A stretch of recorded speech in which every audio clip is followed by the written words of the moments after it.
Boa noite, shalom, shalom para todos.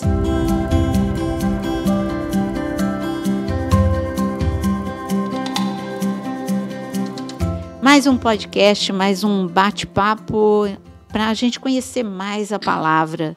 Então, boa noite, pastor Jonas. Excelente noite para você, Naira, para você, Vinícius, para você, Aquino, e para todos vocês que nos ouvem ou que nos assistem. Boa noite, pastor Vinícius. Muito boa noite a todos. Muito bem-vindos mais uma vez aqui conosco. Desejando a todos aí que não se esqueçam de, desde o princípio, já irem clicando aí no joinha para nos ajudar na programação, fazendo com que a programação seja considerada relevante dentro desse ambiente de YouTube. Aqueles que não se inscreveram ainda, por favor, se inscrevam, não esqueçam, clica aí, está vermelhinho, você não se inscreveu. Se inscreva, aciona o sininho que está aí no cantinho da direita, na opção todas, para que você possa ser sempre avisado da programação. Sempre que algo novo é colocado no ar, você recebe, e com isso você não perde, não deixa de acompanhar nada que tem sido lançado. E como eu sempre tenho falado, compartilha, né? Compartilha, já vai mandando já no princípio. Estamos começando agora, tema interessante demais hoje, então vai compartilhando com todos os seus contatos de telefone, de WhatsApp, da igreja, a turma que você sabe que gosta principalmente de escatologia, estou dando a dica, e vai mandando para todo mundo. E como sempre, se você quer mergulhar mais fundo, aí sim, não só está nesse nosso bate-papo, que é o nosso podcast, torne-se membro desse canal, na opção tornar-se membro, que está sempre aí, logo abaixo.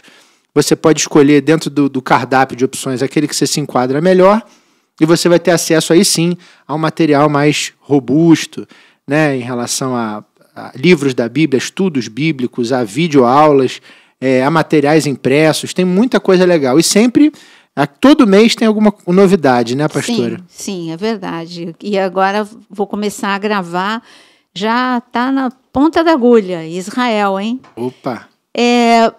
Como o pastor Vinícius falou, ele disse, deu uma dica para vocês, né? Escatologia, o livro que a gente mais gosta de conversar aqui nesse podcast. Verdade. Qual é, gente? Qual é? Apocalipse. Também vale, antes de falar o assunto, vale a pena lembrar que nós somos cristãos em tudo. O que é ser cristão em tudo?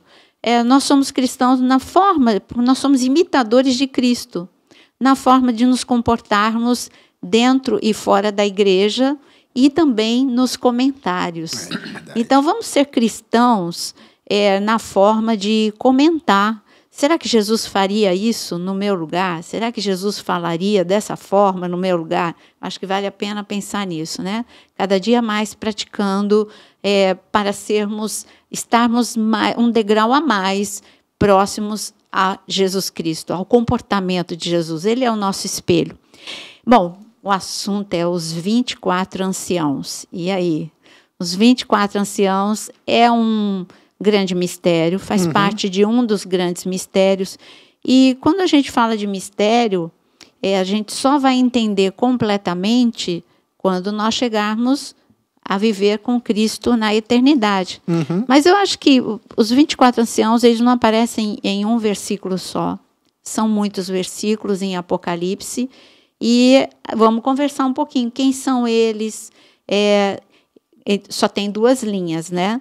E uma das linhas, poucas pessoas acreditam nisso, que uma das linhas é que eles são seres celestiais. E a mesa aqui, eu antecipo, nós acreditamos que não. Mas vamos ver quem são eles. A melhor forma é a gente ler na Bíblia e poder conversar, nós 3 aqui, sobre isso. Começa a mostrar, porque Apocalipse de 1 a 3, Jesus está conversando com João, dando recado sobre as 7 igrejas de Apocalipse. Quando chega em Apocalipse, é porque Jesus tinha que ficar preparando João, né? João ia ver muita coisa ruim. Então, primeiro, vê Jesus, pronto, maravilhoso, viu Jesus. Recado para 7 igrejas, tudo bem. Aí Jesus presenteou João com uma visão celestial, visão do céu. João foi levado, né? Ele diz, uma porta do céu abriu e ele viu coisas espetaculares. E né, no capítulo 4 e no capítulo 5 de Apocalipse.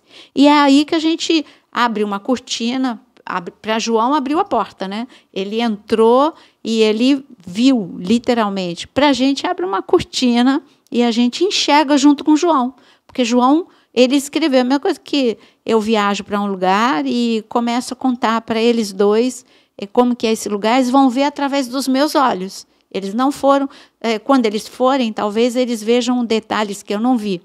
Mas eu e nós todos aqui vamos enxergar os 24 anciãos através dos olhos de João.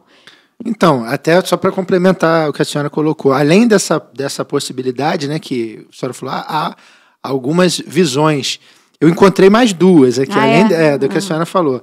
Uma é praticamente a mesma coisa, mas vamos dizer que é mais específica, né? A senhora falou, olha, seres celestiais próximos a Deus. Eu vi também alguns que defendem que por conta da apresentação, e nós vamos ler o texto, falar de veste branca e etc. Sim. Anjos, especificamente. Outros falam sobre uma visão mais simbólica ainda, que seria uma simbologia da igreja arrebatada. Então tem essas... E a gente vai ver que se pegam alguns detalhes do texto que vai ser lido para tentar jogar para uma visão que não é a nossa. A nossa vamos deixar para falar de uma vez só. Mas a gente percebe que tanto quando a gente considera quando consideram, né, como seres celestiais, como anjos ou igreja arrebatada, é já numa visão de alguém que está próximo do Senhor naquele momento e dentro de uma visão, na minha concepção, até um pouco romana da coisa, né, daquela simbologia de anjo, como está sempre de branco, quase que com a coisinha na cabeça, né? Então, é uma coisa que foge daquilo que a gente biblicamente consegue enxergar. Porque se fosse simbologia, a gente tem que considerar Apocalipse 4 e 5 tudo simbólico. Exatamente. Então, ali o trono é simbólico, não tem o trono. Então, o cordeiro é simbólico, não tem o cordeiro. Se é numa linha de simbologia, então tudo é simbólico. Mas é uma das... Né, o que a pessoa crê, tudo bem. Então, hoje a gente conversava e eu falava para você a respeito da dificuldade que nós, humanos, temos de viver esses dois mundos, né? O mundo natural e o mundo espiritual. É muito difícil para você, humano, ter uma ideia real do que acontece no reino espiritual. Só que a gente não pode fugir desse princípio de que o reino espiritual tem muita semelhança com o reino natural. Nós não inventamos nada.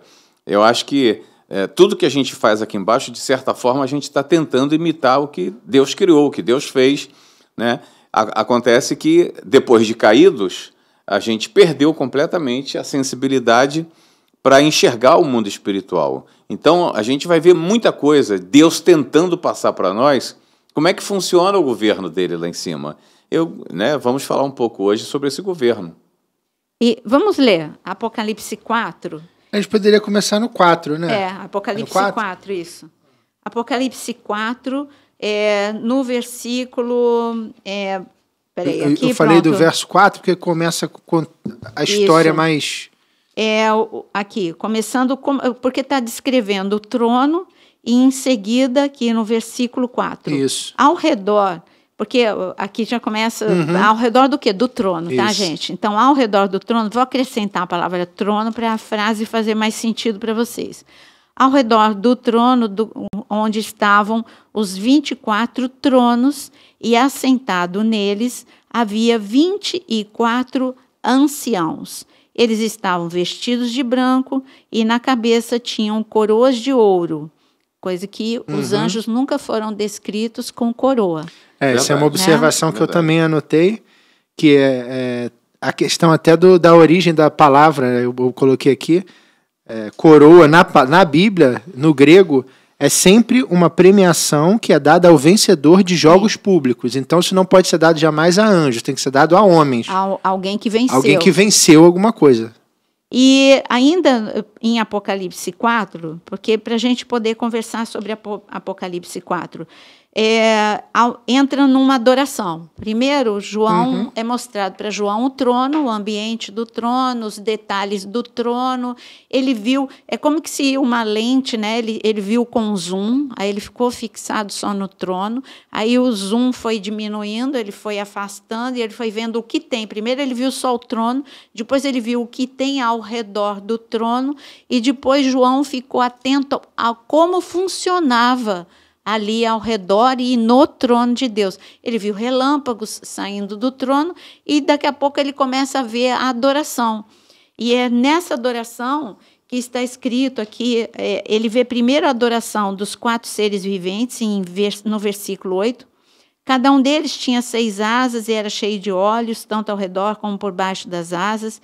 Dia e noite repetem, sem cessar: Santo, Santo é o Senhor, o Deus Todo-Poderoso, que era, que é e que há de vir.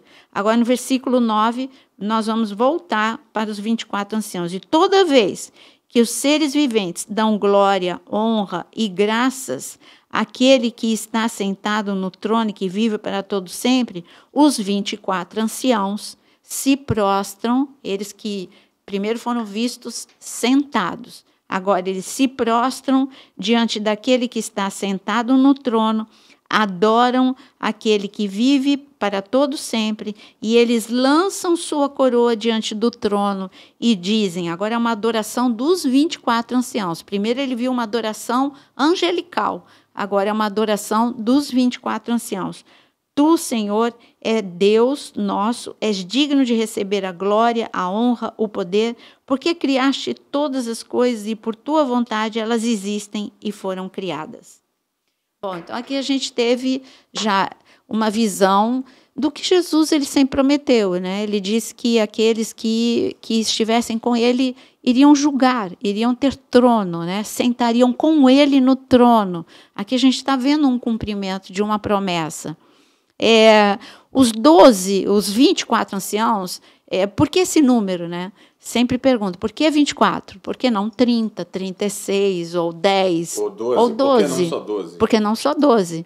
Então, nessa resposta, o que eu entendo, e eu quero perguntar para eles também, eu entendo que são, repetindo 12 e 12, porque está falando de Cristo é o Antigo Testamento, onde ele foi anunciado, e Cristo é o cumprimento no Novo Testamento. Então, a Antiga e a Nova Aliança estão representadas ali. 12, porque nós temos no Antigo Testamento 12 tribos. Exatamente. E nós temos 12 discípulos que se tornaram apóstolos.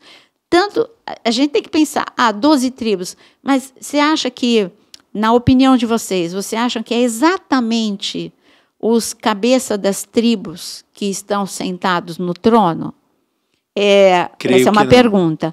E vocês acham que, tudo bem, não tem Judas, né? Se são os 12 apóstolos, quem seria Paulo. o 10º? Quem seria o 12º? Para mim, os 12 anciãos da parte do Novo Testamento são os 11 discípulos e Paulo. Mas, gente, isso tudo não tem como nem você, nem nós temos a verdade. Isso é o que a gente imagina, a gente tem o direito de imaginar, porque não foi dito.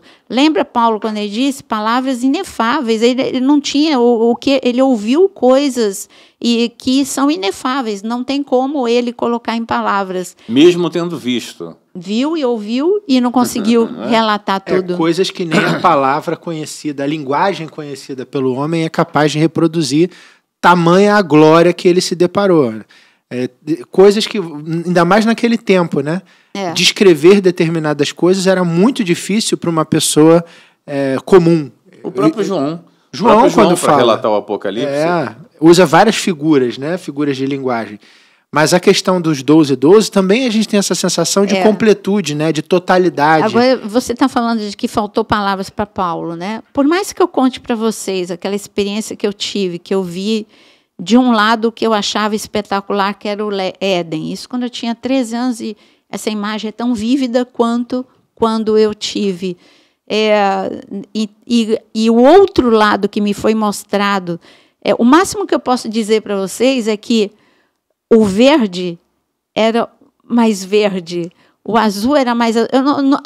falta a palavra, porque eu não sei explicar a beleza, porque era assim, daqui eu via era o Éden, e do outro lado não era o Éden, era uma separação, mas uma separação que não tinha muro. E ali, do outro lado, eu não tenho palavras para descrever. Eu não tenho palavras para descrever o que eu vi no trono. Não tenho. Muitas pessoas que a gente escuta relatos de quase morte, né, e que tem esse contato com o sobrenatural, voltam com uma sensação que é quase que sensorial. Não é visível a olhos, é sensorial. Eles dizem, sensações que eu tive de uma alegria indescritível, de um prazer indescritível, de um relaxamento indescritível, um amor, um abraço. Um amor em pessoa. Um abraço em espírito. E a pessoa consegue... Como é que eu te descrevo isso? Porque a gente tem essa necessidade de rotular e classificar o ser humano. Mas quando se passa por uma situação como essa, tenho eu a sensação que é muito isso. É muito mais uma memória sensorial do que uma memória física. Porque o que eu digo... Até mesmo a comunicação, né? Então, é isso que eu ia falar. Sem palavras. Você está pensando... Você está transmitindo e está recebendo, sabe? É esse mundo que você tem que entender, e nós aqui também. É exatamente isso, porque quando aquele meu encontro em que eu senti todo o amor que eu nunca senti na minha vida, sem ele ter me abraçado.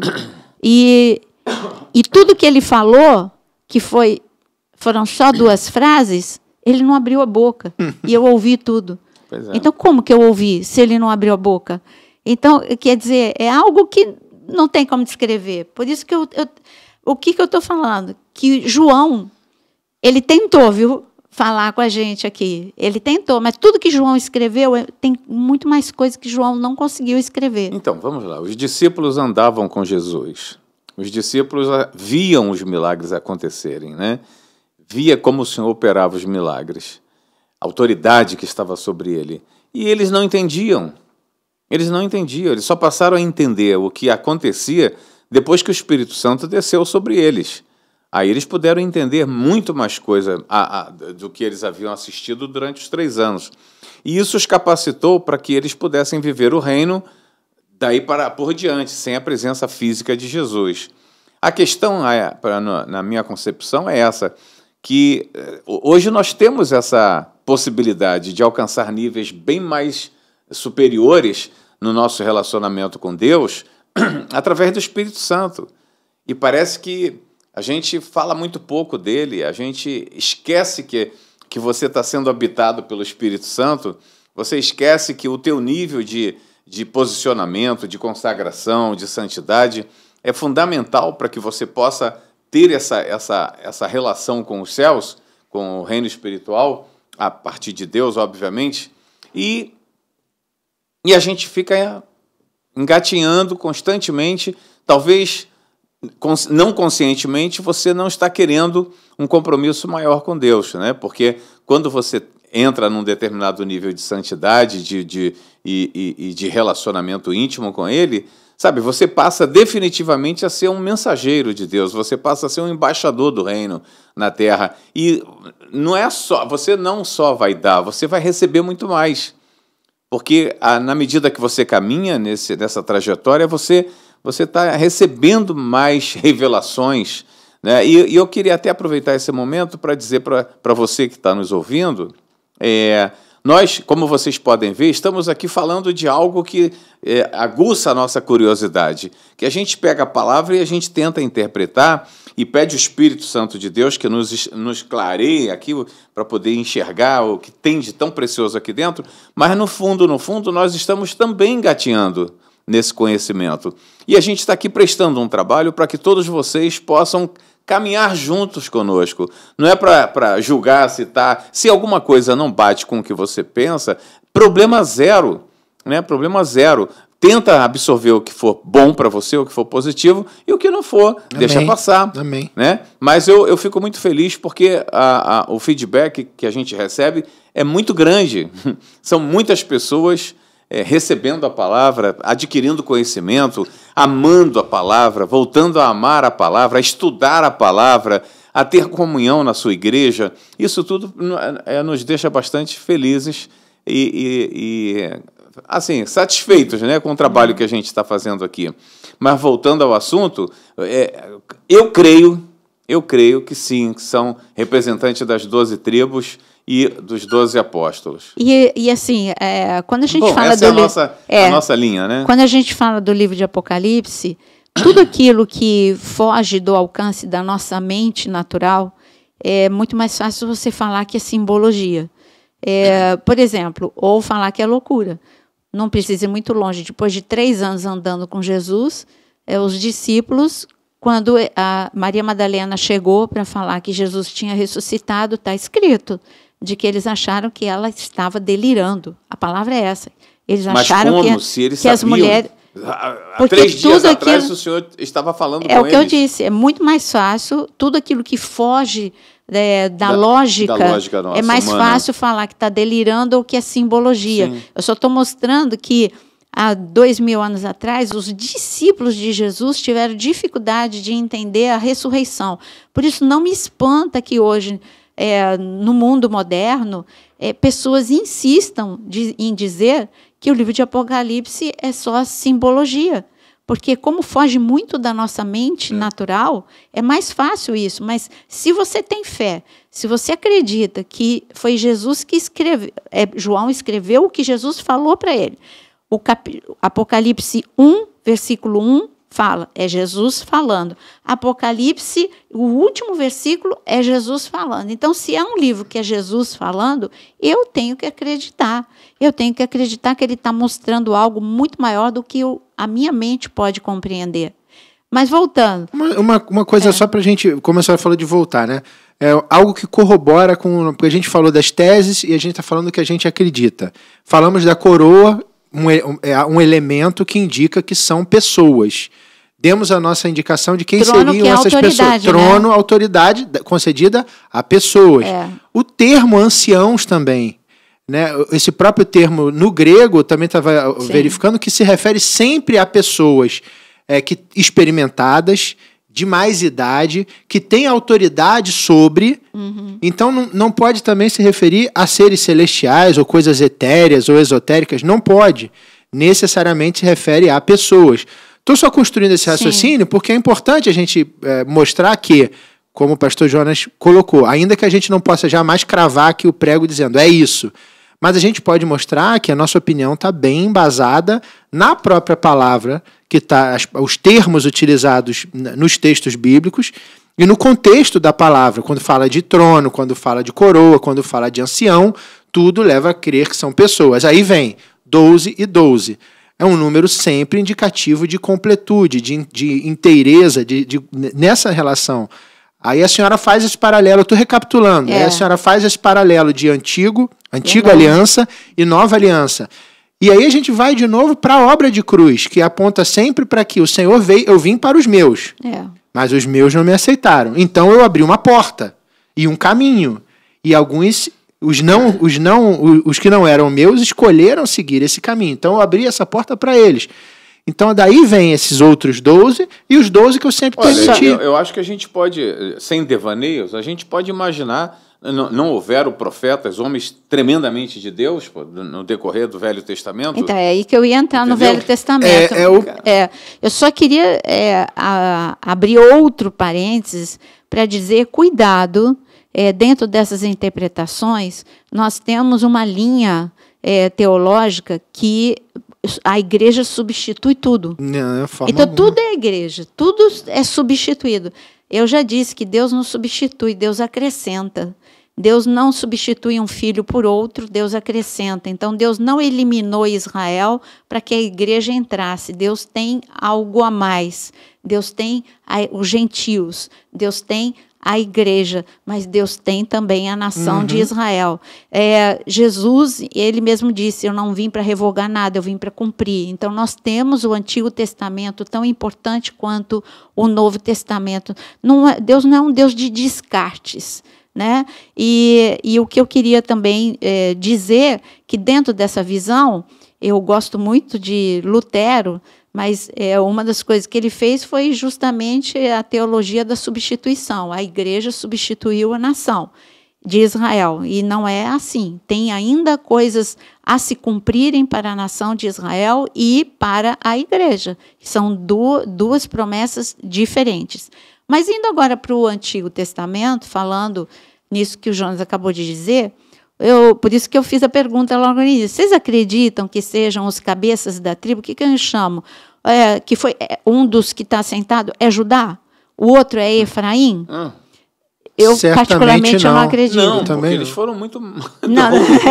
Mas como assim muito ruins? A gente não é? Nós somos ruins também. Não, o que eu acredito é que ali tinha alguns amigos de Deus. Né? Vamos citar alguns amigos de Deus. Eu acredito nisso. Eu acredito que Moisés, Samuel, Elias, Davi, Eliseu e tantos outros. Né? Fica difícil, porque é muita gente boa, né? Para colocar só 12, né, ali, então fica muita gente boa para a gente poder pensar. Mas é essa linha que a gente crê. Eu só perguntei para eu sei o que eles creem. Eu só estou perguntando e incitando para falar. E dentro dessa visão de Antigo e Novo Testamento, eu acredito que os 12, Deus, na sua soberania, ele colocou ali aqueles que marcaram a história da humanidade, né? Eu entendo isso. Muito merecidamente. Como que você pode imaginar... E João Batista, onde será que está? João Batista. Então, João Batista vai ser o ajudante de ordem de Deus, de tão importante que ele era. Então, é muito, muito gostoso. Então, a gente já viu aqui que trono fala de autoridade, essa é uma promessa de Jesus, que aqueles que vencessem, ao vencedor eu darei, que se assentem em tronos para julgar. Mas só que é uma autoridade debaixo de uma submissão, tanto que eles entregam a coroa. Eu não sou nada sem Cristo. O Senhor está me dando autoridade para julgar as nações, para julgar juntamente no dia do juízo, mas nós estamos lançando aos teus pés, porque tu és o rei, tu és o soberano. Eu vejo isso. É uma adoração linda, né? A autoridade a mim foi dada, mas diante de ti ela não é nada. Toma aqui, ó. É essa sensação. Bonito, né? Bonito. Essa autoridade ela é linda de entender através do anel de selar, né? Tanto que Deus fala para Zorobabel, você é meu anel de selar. Nós não passamos, a despeito de sermos filhos, nós somos o anel de selar de Deus. Qual é a função do anel de selar? O anel, não só no Antigo, mas no Novo Testamento, tanto que a gente vê essa imagem na parábola do filho pródigo, o anel era a assinatura do tempo, daquele tempo. Então, a inicial da autoridade, fosse rei ou o pai do filho pródigo, estava ali. A mesma coisa que vamos trazer para os nossos dias é o cartão de crédito adicional, né? Então, quem é o titular? O titular é que vai pagar a conta, é que tem o direito de tirar de mim ou não. Eu sou dependente. E o anel era a mesma coisa. A assinatura era do rei ou do pai. E você usa o anel. Ele te deu para você usar, porque ele confia em você. Mas ele pode confiscar de você, tanto que o filho pródigo perdeu, né? Na hora que ele pediu a herança, tá bom, então me dá o anel. Aí ele devolveu o anel na hora que ele voltou para a casa do pai. Na nossa vida secular, isso é a procuração, né? Você dá um mandato a alguém, uma procuração a alguém, e esse mandato ele é unilateralmente irrevogável. Aquele que deu, ele pode retirar a qualquer tempo. Por quê? Porque a autoridade é dele, o poder é dele. Então, ele te entregou aquilo porque entendeu que você tem as características e qualidades necessárias e suficientes para representá-lo em alguma coisa.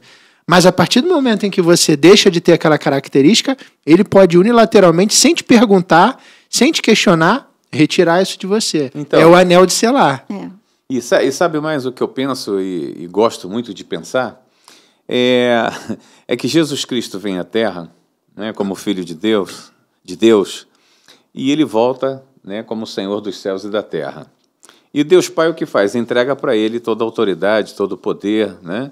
Está tudo agora com ele. E é lindo quando você vê Deus Pai estabelecendo os 24 tronos, colocando exatamente quem ali? Os 12 discípulos, né, de Jesus, mais 12, representando as 12 tribos, e é o conselho, né, o conselho que foi criado para que o governo do céu adquirisse aquilo que Deus sempre desejou, que o homem estivesse com ele, que o homem participasse do governo celestial, né? E eu fico impressionado porque a gente está discutindo constantemente, eu e a Naira, sobre essa questão de interagir o reino espiritual com o natural. né? E é difícil, é muito difícil. E hoje, no nosso devocional, aconteceu um momento em que eu me compadeci ali, senti muito por Jesus, vê se pode isso, né? Foi no momento que ele recebe a notícia que João Batista tinha tirado a cabeça do João Batista. Quando a notícia chegou até ele se afastou de todos, dos discípulos, subiu no barco e começou a remar e foi para dentro do mar e ficou ali sofrendo, sozinho, sentindo. E eu comecei a pensar o que ele podia estar sentindo ali, ou o que ele estava conversando com o pai. Pai, tinha que acontecer isso? Eu já não vou ter que passar por isso? Por que João tinha que passar por isso? Por que dessa forma, né? Porque dessa forma, não sei nem se ele falava por quê para o pai, né? Talvez não, mas não é interessante? Era Jesus interagindo, sim, sabe, do espiritual com o natural. Ele como homem e ele como filho de Deus.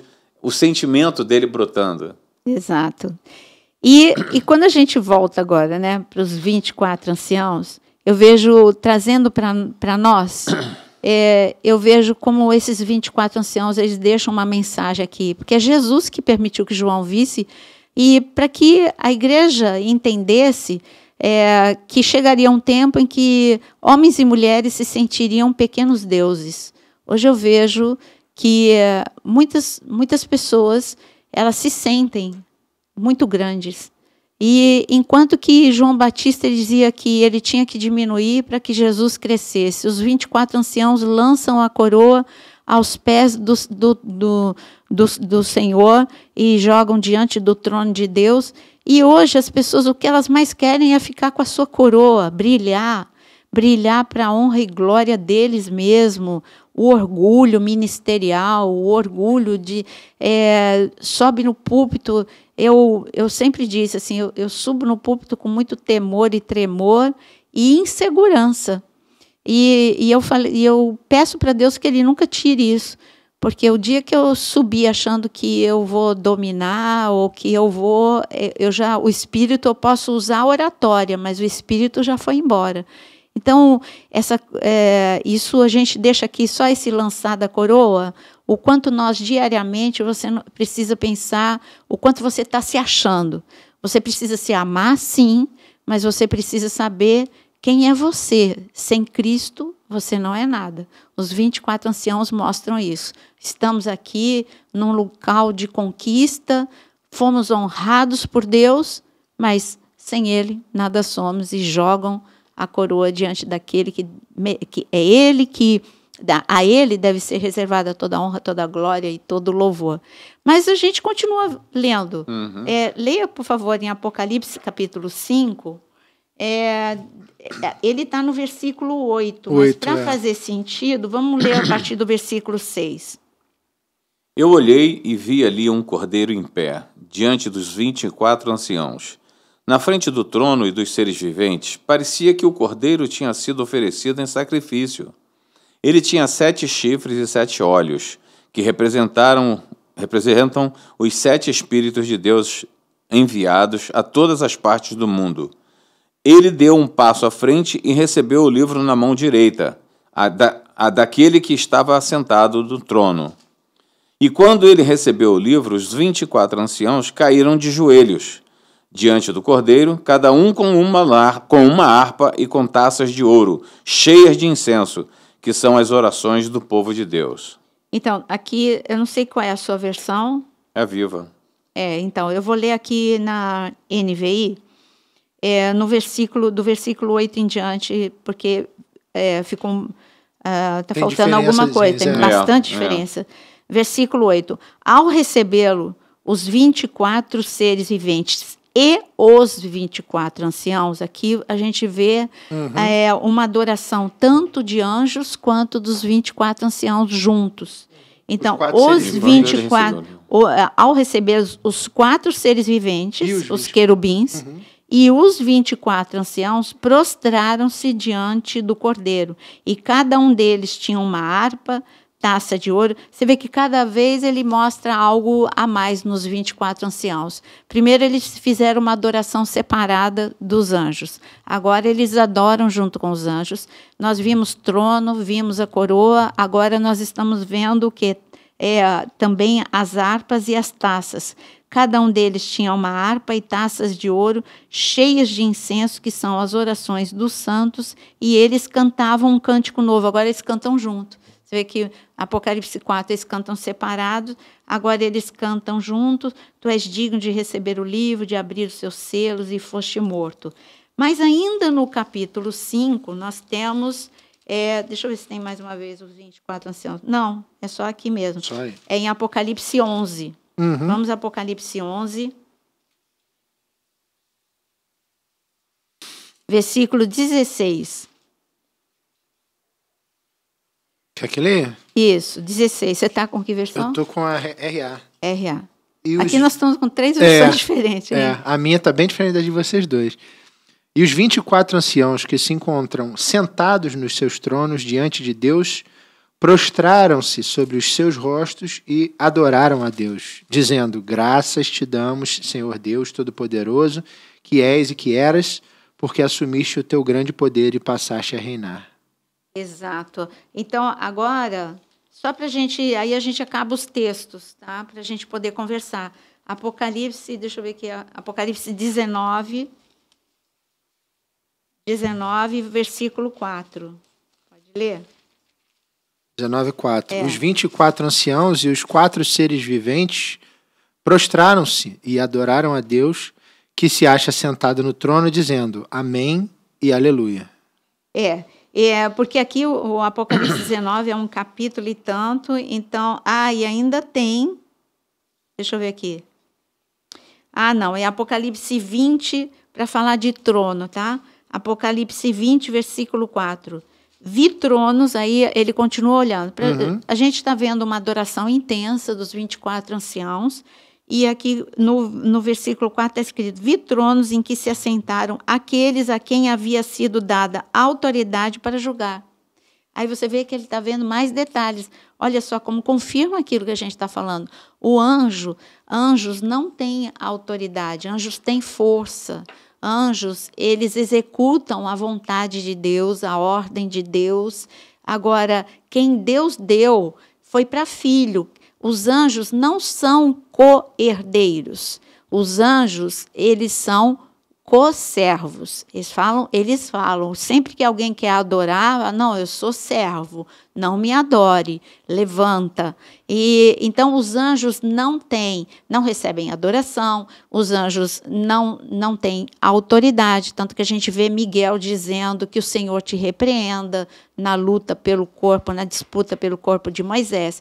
E aqui nós estamos vendo um dado muito importante em Apocalipse 20, porque Daniel, não sei de onde eu tirei Daniel, João, ele está falando que ele viu o trono em que se assentaram aqueles a quem havia sido dado a autoridade. E Jesus foi muito claro para quem que ele estava dando autoridade. Ele, no recado para as 7 igrejas de Apocalipse, ele fala que ele dá autoridade àqueles que vencerem. Ao vencedor eu dou. E ele diz aqui, dou autoridade para julgar, e ele disse, em Mateus capítulo 28, antes de ascender aos céus, ele disse: eu concedo poder e autoridade para você pisar em serpentes, escorpiões, e etc. e tal. Acho que a senhora foi no modo automático de Daniel, que eu estava olhando Daniel. Tá vendo? Daniel 7, quando tem aquela narrativa sobre o julgamento, né, que ele também fala... Daniel 7, 22, até que veio o ancião de dias e fez justiça aos santos do Altíssimo, e veio o tempo em que os santos possuíram o reino. Falando de julgamento também, quando a senhora está falando em Apocalipse acho que 20, por isso... já veio no modo automático. Né? Eu acho que é isso, minha cabeça funciona assim. E ele continua vendo aqui em Apocalipse 20, vi as almas dos que foram decapitados por causa do testemunho de Jesus e da palavra de Deus, e eles não tinham adorado a besta nem a sua imagem. Aqui está muito claro que são mártires da grande tribulação. Aqui você está vendo que coloca no mesmo patamar os mártires e aqueles que já estão assentados no trono. Só para a gente descartar aquela hipótese, né, de seres angelicais e etc. e tal. Então, os 24 anciãos, para nós, é muito claro, de que representantes do Antigo e do Novo Testamento, e a João foi dado ver. isso também mostra, olha, aqui já vamos responder uma pergunta, sempre tem nos comentários, a despeito de eu ter tema, se você, nós nos reconheceremos depois da morte, tem tema no meu canal, como vai ser a vida depois que morrermos, vamos dormir, também tem um tema. Quando eu digo tema, é porque aqui no canal você tem às 6 horas da manhã o devocional e às 18 horas eu gravo temas para vocês. Das dúvidas de vocês, se transforma em tema. Então, procura aqui no canal. Tem muito vídeo. Eu não sei nem a quantidade de vídeo aqui, mas tem aí registrado? Nem sei. É tanto vídeo, tanto milhares. Vídeo. Mas se você digitar o tema que você quer, tipo assim, reconhecer depois da morte, vai cair no vídeo que eu gravei. Mas, só para dizer que muitos me perguntam assim, vai estar dormindo? Não, eu não creio que depois que você morre, você vai ficar dormindo. Porque aqui mostra uma atividade celestial, foi mostrado a João, que os 24 anciãos estão ali em plena atividade. Os que foram decapitados e que morreram na grande tribulação, eles não chegam dormindo no céu. Eles chegam já falando, Senhor, até quando? E quando que vai ser feita a justiça? Você está vendo? Eles estão ali no meio da adoração e fazendo uma pergunta. E eles têm, o mais bonito é que eles têm uma resposta. Né? Aguente só mais um pouquinho, já vai ter já a justiça. Mas é importante ressaltar esse ponto para que quem está nos ouvindo também tenha esse entendimento, né? Ou não.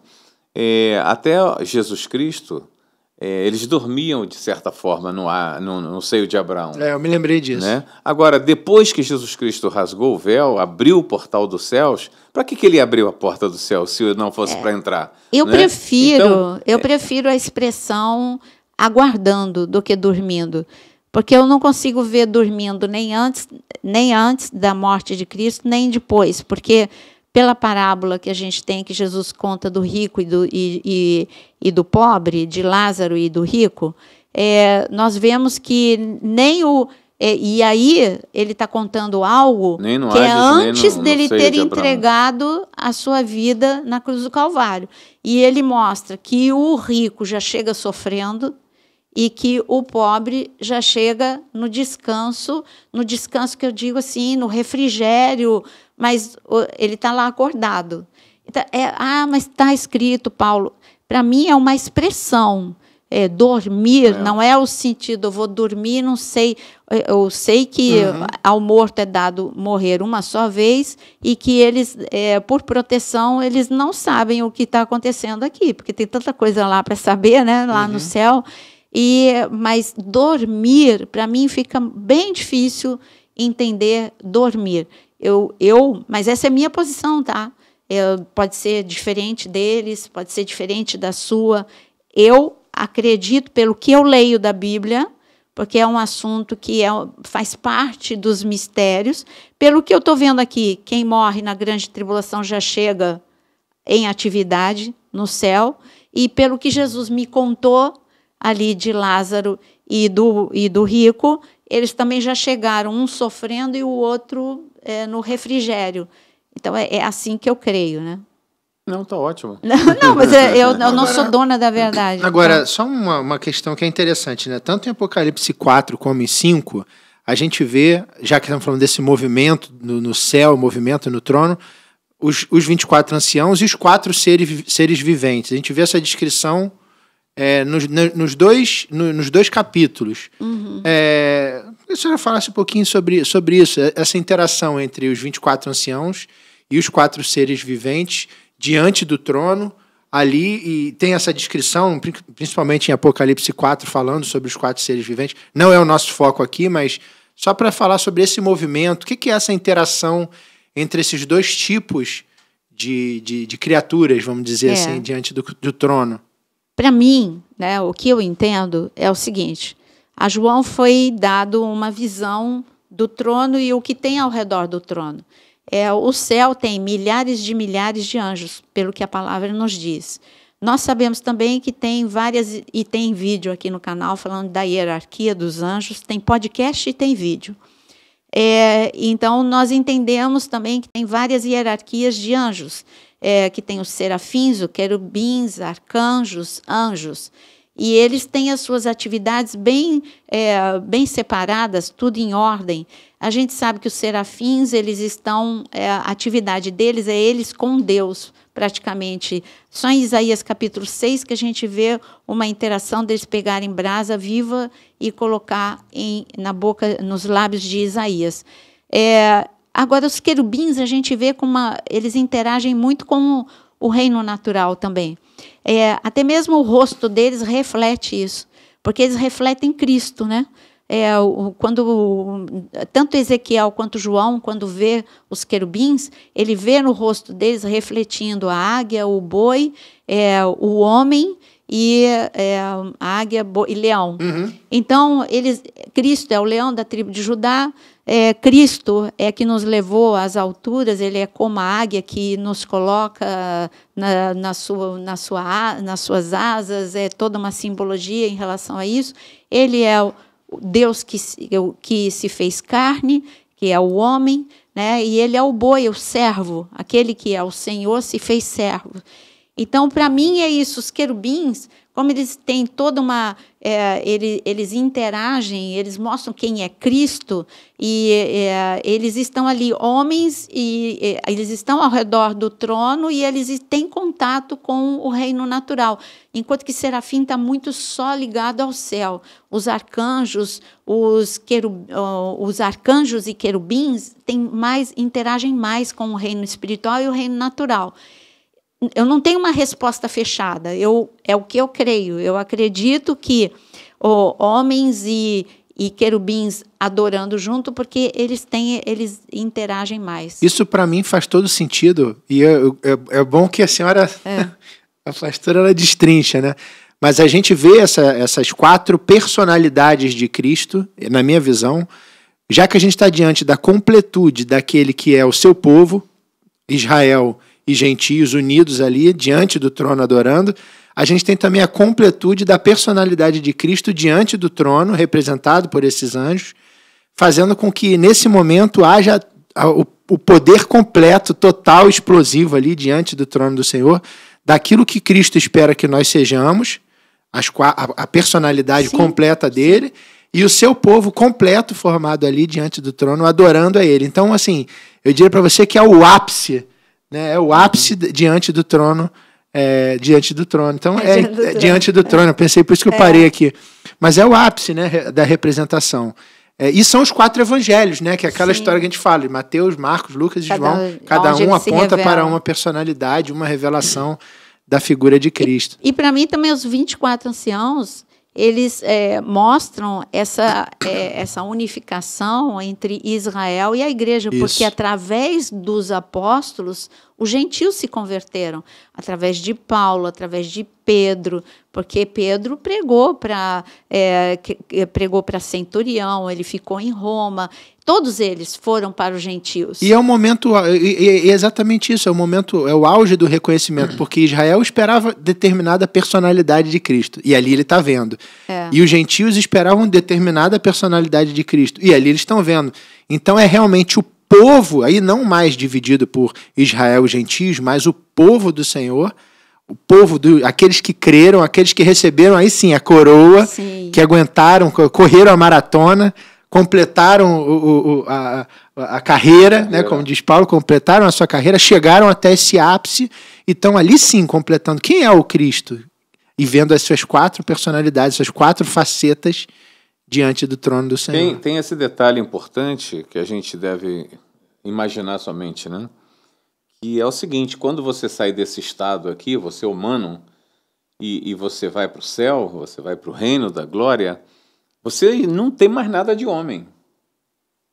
Você deixou a criatura homem para baixo, ele ficou aqui. Como é que vocês encaram isso? Como é que você entende que seria? Porque os 24 anciãos foram homens, mas já não são mais. Em termos de corpo, né? Em termos de corpo, de mente, de tudo. Não tem como eles terem resquício de humanidade. É uma mudança é um de mistério, estado. É um mistério. Mas é uma mudança Foi de para estado. outra dimensão. Em outra dimensão, você não tem mais preocupação, você não tem ansiedade. você não tem tristeza. É a promessa de Apocalipse, graças a Deus. É, sem dor, sem sem dor, tristeza. Você já né? não casa, não É aquela música, como é que chama aquela música? Além do Rio Azul. Além do Rio Além Azul. do Rio Então, Azul. é o que está Não há escrito tristeza aqui em nem dor. Apocalipse. Além do Rio Azul é uma música que é a própria palavra. É a promessa que nós temos aí, sem dor, sem pecado, sem angústia. Eu não conheço ser humano assim. Mas a gente Não vai dá, conhecer. não dá. Exatamente, Não é exatamente. aqui, não. Aqui, não. Nem aqui, nem vai ter lá. Porque É como o Senhor lá falou. Tem um novo ser, pô. Ele fala, bom só Deus. Aqui, aqueles que se consideram bom, tá delirando. Bom é só Deus. Todos nós temos falhas, todos nós precisamos, como Paulo, esmurrar a carne diariamente, como Paulo convida todo mundo, né? Se você acha que você já está bom, tem muita carne aí para esmurrar. Enquanto a gente tiver com esse corpo, com a natureza carnal, a gente tem que lutar diariamente, levar a cruz. Diariamente, lutar contra o fruto da carne. Diariamente, você tem que lutar contra a tua língua. Diariamente, você tem que lutar contra a tua mente, porque as pessoas acham que é só o pecado, né? É claro que é o pecado, você tem que viver em santidade, mas a tua boca é tanto pecado quanto outras coisas, né? A sua mente já é pecaminosa. Esse manual é para cá, né? Esse manual é para essa corrida aqui que a gente corre. Exato. Lá são os vencedores. Lá a gente vai estar diante do Todo-Poderoso, daquilo que é perfeito. Você não tem motivo para falar mal do teu irmão. Você não está competindo com ninguém por nada. Tem para todo mundo. Ele disse, eu vou construir morada. Se você está lá, é porque você tem morada. Se não houvesse essa transformação, essa mudança, ou esse humano fica para cá e um novo ser surge ali, o céu seria contaminado por nós. Pois é. E agora você vê que nós temos aqui um assunto tão delicioso como os 24 anciãos, faz a gente pensar na nossa vida aqui, porque Jesus diz para as igrejas, as 7 igrejas de Apocalipse, um dos avisos dele é cuidado com a coroa. Tem um inimigo que quer roubar a tua coroa. E você rouba a coroa de quem? Você está roubando a coroa daquele que quer subir no pódio, que quer ser vencedor. Vou ler para a senhora. Apocalipse 3:11. Venha sem demora. Conserva o que tens para que ninguém tome a tua coroa. Para você não ficar na metade do caminho. Tem tanto cristão, eu não tenho mais ânimo, eu não estou mais na igreja, eu me decepcionei. Roubaram tua coroa. Hoje é o dia de você voltar a pegar. Pedras, pelo menos. Mas a coroa dá tempo. Levinha. Dá tempo. Hoje, se roubar a tua coroa, você desanimou na metade da corrida, hoje é dia de você falar, Jesus, não vou deixar essa coroa na mão do inimigo, não. Amém. Eu quero voltar a correr contigo, eu quero voltar a orar, eu quero voltar a fazer o devocional, eu quero voltar a ir para a igreja, eu quero voltar a estar em comunhão com os irmãos. Um dos maiores desafios que nós temos é a convivência. É muito mais fácil você ficar em casa, numa igreja em casa. É mais fácil, porque você não convive com ninguém, mas não é isso que Cristo te ensinou. Ele falou, não deixe de congregar. Ele sendo o Filho de Deus, ele ia todos os sábados para a sinagoga, ele poderia te ensinar, olha, agora acabou, agora chega. Não, ele que usou a palavra igreja em Mateus capítulo 16. Foi ele que usou essa palavra, não foi ninguém, não foi homem que instituiu essa palavra. Foi ele que instituiu essa palavra e disse que as portas do inferno não venceriam Amém. A igreja. Então, eu quero te dizer, diante de tudo que a gente está vendo, volta a correr, pega a tua coroa para você estar lá, bem pertinho do trono. E um adendo.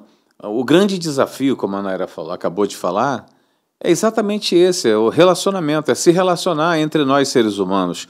O que a gente está vendo é um isolamento cada vez maior, é as pessoas cada dia mais se aliando a animais, né? Porque o animal não te ofende, o animal não te trai, o animal não fala mal de você, não é ingrato, né?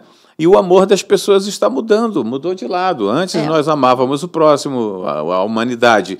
Hoje nós amamos os animais. Eu sou apaixonada pelas nossas gatinhas. Então, até você.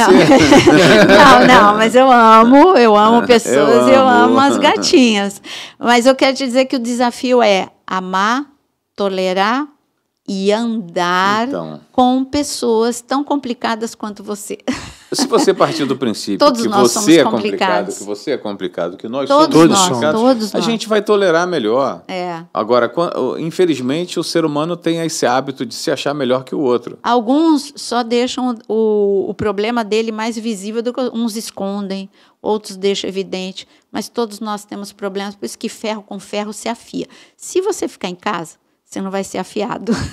É ferro com ferro, é a convivência, é ali que você vai aprender a ser humilde, é ali que você vai aprender a tolerar, a ser empático, misericordioso, e todos os desafios de Jesus para a nossa vida. Ó, já saímos do assunto de 24, mas dando esse recado, hein? Mas eu queria finalizar nosso podcast com um texto que acho que a pastora falou muito de corrida, né? A gente falou tanto, e a vida cristã é uma maratona, né? Não é uma corrida de fundista, né? Não é aquela corrida de 100 metros rasos.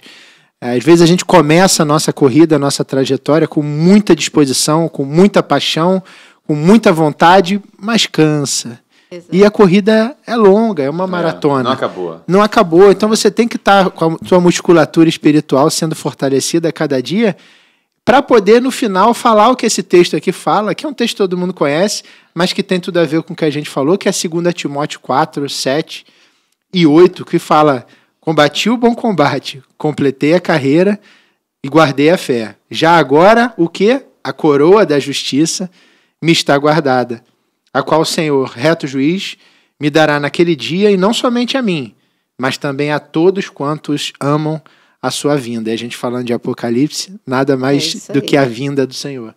Então, agradecendo demais aí a participação de todos, mais esse podcast, pedindo a você que até agora ainda não curtiu, que por favor, curta a programação, compartilha. Se esse texto falou seu coração, se há uma dúvida de algum irmão da tua igreja, algum familiar, algum parente, manda para ele. Se inscreva no canal, aciona aí a opção todas. A pastora falou, olha, tem vários vídeos, aulas, vídeos temáticos sobre estes assuntos ou assuntos similares ali dentro, que você vai poder se divertir aprendendo a palavra do Senhor. E também, se você quer mergulhar mais fundo, se torne membro. Vai lá na opção tornar-se membro, que você vai ter várias opções. E tem o grupo de Zap, né? Sim. O link fica fixado aqui no comentário. Nos comentários está lá, clica ali, nada mais não é para você ficar trocando bom dia, boa tarde, boa noite. É um grupo para você receber em primeira mão aquilo que vai estar sendo veiculado nas mídias sociais da pastora Nayara Pedrini, seja Instagram, seja YouTube. Então, a todos nosso muitíssimo obrigado. E até a próxima. Até a próxima. Amém.